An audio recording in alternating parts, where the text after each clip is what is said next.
What now? Don't know. Looks like the dead end of my ideas, too. We can't go back for sure. I clobbered Dagenham in the offices. Hate that man. Looks like a prison label. You got a flash, girl? Looks like a poison label. You got a flash, girl? Oh, Gully, Gully, Gisbella sobbed. Was counting on you for ideas. No more bombs, you said. Wish I had one now. Could. Wait a minute. He touched the oozing wall against which they were leaning. He felt the checkered board indentation of mortar seams. Bolton from G. Foil. This isn't a natural cave wall. It's made. Brick and stone. Feel. Gisbella felt the wall. So? Means this passage don't end here. Goes on. They blocked it off. Out of the way. He shoved Gisbella up the passage, ground his hands into the floor to grit his soapy palms, and began swinging the sledge against the wall. He swung in steady rhythm, grunting and gasping. The steel sledge struck the wall with the blunt concussion of stones struck underwater. They're coming, Giz said. I hear them. The blunt blows took on a crumbling, crushing overtone. There was a whisper, then a steady pebble fall of loose mortar. Foyle redoubled his efforts. Suddenly there was a crash and a gush of icy air blew in their faces. Through! Foyle muttered. He attacked the edges of the hole, pierced through the wall with ferocity. Bricks, stones, and old mortar flew. Foyle stopped and called Gisbella. Try it. He dropped the sledge, seized her, and held her up to the chest-high opening. She cried out in pain as she tried to wriggle past the sharp edges. Foyle pressed her relentlessly until she got her shoulders and then her hips through. He let go of her legs and heard her fall on the other side. Foyle pulled himself up and tore himself through the jagged breach in the wall. He felt Gisbella's hand trying to break his fall as he crashed down in a mass of loose bricks and mortar. They were both through into the icy blackness of the unoccupied caverns of Wolfram Martel, miles of unexplored grottos and caves. By God, we'll make it yet, Foyle mumbled. I don't know if there's a way out, Gully. Gisbella was shaking with cold. Maybe this is a cul-de-sac walled off from the hospital. There has to be a way out. I don't know if we can find it. We've got to find it. Let's go, girl. They blundered forward in the darkness. Foyle tore the useless set of the goggles from his eyes. They crashed against ledges, corners, low ceilings. They fell down slopes and steep steps. They climbed over a razorback ridge to a level plain, and their feet shot from under them. Both fell heavily to a glassy floor. Foyle felt and touched it with his tongue. Ice, he muttered. Good sign. We're in an ice cavern, Giz. Underground glacier. They arose shakily, straddling their legs, and worked their way across the ice that had been forming in the Wolfram Martel abyss for millennia. They climbed into a forest of stone saplings that were stalagmites and stalactites thrusting up from the jagged floor and down from the ceilings. The vibrations of every step loosened the huge stalactites, ponderous stone spears that thundered down from overhead. At the edge of the forest, Foyle stopped, reached out, and tugged. There was a clear metallic ring. He took Gisbella's hand and placed the long tapering cone of stalagmite in it. Cane, he grunted. Use it like a blind man. He broke off another, and they went tapping, feeling, stumbling through the darkness. There was no sound but the gallop of panic, their gasping breath and racing hearts, the taps of their stone canes, the multitudinous drip of water and distant rushing of the underground river beneath Wolfram Martel. Not that way, girl. Foyle nudged her shoulder. More to the left. Have you the faintest notion where we're headed, Gully? Down, Giz. Follow any slope that leads down. You've got an idea? Yeah. Surprise, surprise, brains instead of bombs. Brains instead of... Ah! Gisbella shrieked with hysterical laughter. You exploded into South Quadrant with a sledgehammer, and that's your idea of brains instead of... She brayed and hooted beyond all control until Foyle grasped her and shook her. Shut up, Giz. If they're tracking us by G-phone, they could hear you from Mars. Sorry, Gully. Sorry, She took a breath. Why down? The river. The one we hear all the time. It must be near. It probably melts off the glacier back there. The river? The only sure way out. It must break out of the mountain somewhere. We'll swim. Gully, you're insane. What's the matter, you? You can't swim? I can swim, but... Then you've got to try. Got to, Giz. Come on. The rush of the river grew louder as their strength began to fail. Gisbella pulled up to halt at last, gasping. Gully, I've got to rest. Too cold. Keep moving. I can't. Keep moving. He felt for her arm. Get your hands Get your hands off me!" she cried furiously. In an instant she was all spitfire. He released her in amazement. "What's the matter with you? Keep your head, Jiz. I'm depending on you." "For what? I told you we had to plan, work out an escape, and now you've trapped us into this." "I was trapped myself. Dagenham was going to change my cell. No more whisper line for us. I had to, Jiz. And we're out, aren't we?" "Out where? Lost and away from Martel, looking for a damned river to drown in. You're a fool, Gully, and I'm an idiot for letting you trap me into this. Damn you! Damn you! You pull everything down to your imbecile level, and you've pulled me down too.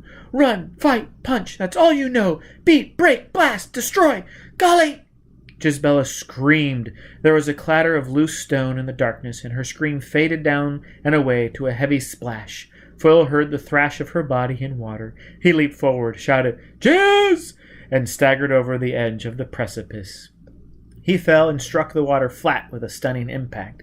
The icy river enclosed him, and he could not tell where the surface was. He struggled, suffocated, felt the swift current drag him against the chill slime of rocks, and then was borne bubbling to the surface. He coughed and shouted. He heard Gisbella answer, her voice faint and muffled by the roaring torrent. He swam with the current, trying to overtake her. He shouted and heard her answering voice growing fainter and fainter. The roaring grew louder, and abruptly he was shot down the hissing sheet of a waterfall. He plunged to the bottom of a deep pool and struggled once more to the surface. The whirling current entangled him with a cold body bracing itself against a smooth rock wall. "Jiz! Golly! Thank God!" They clung together for a moment while the water tore them. "Golly!" Gisbella coughed. "It goes through here." "The river?" "Yes." He squirmed past her, bracing himself against the wall, and felt the mouth of an underwater tunnel. The current was sucking them into it. "Hold on," Foyle gasped. He explored to the left and the right. The walls of the pool were smooth, without handhold. "We can't climb out. Have to go through." "There's no air, Golly, no surface." "Couldn't be forever. We'll hold our breath." "It could be longer than we could hold our breath." "Have to gamble." "I can't do it." "You must. No other way. Pump your lungs. Hold on to me." They supported each other in the water, gasping for air, filling their lungs. Foyle nudged Gisbella toward the underwater tunnel. "You go first. I'll be right behind. Help you if you get into trouble." "Trouble?" Isabella cried in a shaking voice. She submerged and permitted the current to suck her into the tunnel mouth. Foyle followed. The fierce waters drew them down, down, down, caroming from side to side of a tunnel that had been worn glass smooth. Foyle swam close behind Gisbella, feeling her thrashing legs beat his head and shoulders. They shot through the tunnel until their lungs burst and their blind eyes started. Then there was a roaring again in the surface, and they could breathe. The glassy tunnel sides were replaced by jagged rocks. Foyle caught Gisbella's leg and seized the stone projection at the side of the river. "Got to climb out here!" he shouted. "What?" "Got to climb out. You hear that roaring up ahead? Cataracts, rapids, be torn to pieces. Out, Jiz!" She was too weak to climb out of the water. He thrust her body up onto the rocks and followed. They lay on the dripping stones, too exhausted to speak. At last Foyle got wearily to his feet. "Have to go on," he said. "Follow the river. Ready?" She could not answer. She could not protest. He pulled her up, and they went stumbling through the darkness, trying to follow the bank of the torrent.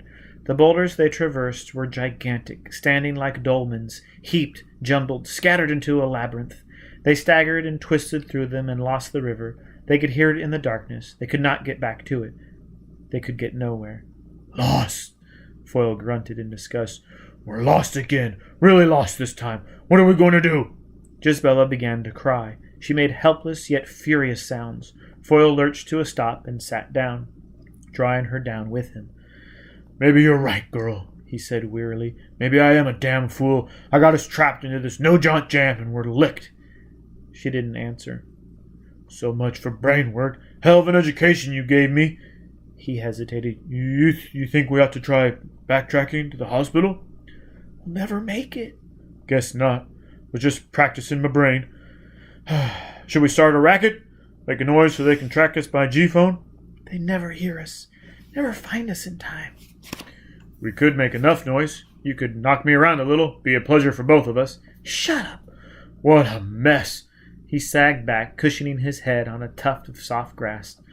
"At least I had a chance aboard Nomad. There was food, and I could see where I was trying to go. I could..." He broke off and sat bolt upright. Jizz! Don't talk so much. He felt the ground under him and clawed up sods of earth and tufts of grass. He thrust them into his face. Smell this, he laughed. Taste it. It's grass, Jizz. Earth and grass. We must be out of Gopher Martel. What? It's night outside, pitch black, overcast. We came out of the caves and never knew it. We're out, Jizz. We made it.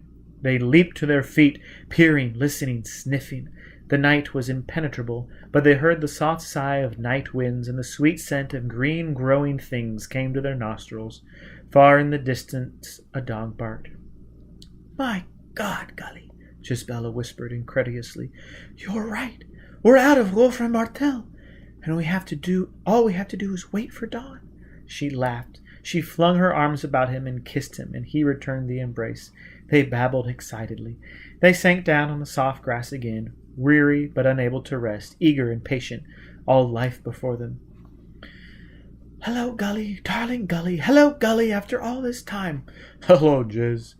I told you we'd meet someday. Someday soon. I told you, darling, and this is the day. The night.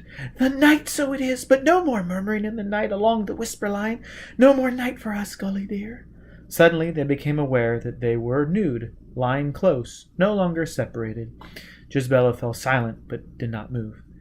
He clasped her, almost angrily, and enveloped her with the desire that was no less than hers.